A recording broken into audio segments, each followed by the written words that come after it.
So, nandito tayo sa aming rooftop. Ito yung mga survival plants natin sa sobrang init.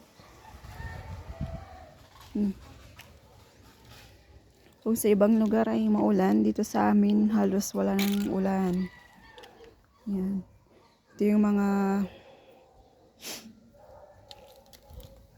halaman na kahit na hindi siya nadidiligan, kaya pa rin mabuhay.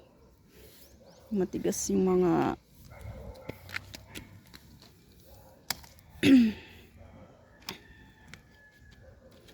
lupa. Asikasuhin natin sila soon. Ayan, mainit. Pero kapag nasa lilim ka, ang lamig-lamig ng hangin. Ayan.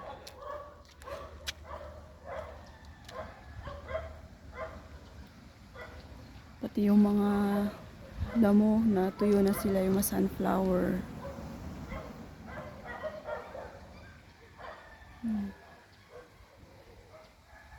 Yung mga green na yun ay mga dahon ng sayote. So dito titignan natin yung sayote. Ito. May sayote kami sa harap. May sayote doon, no? Matigas na siya.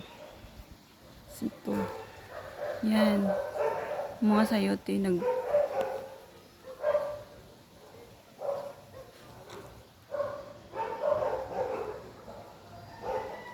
meron din kami na puno ng kape.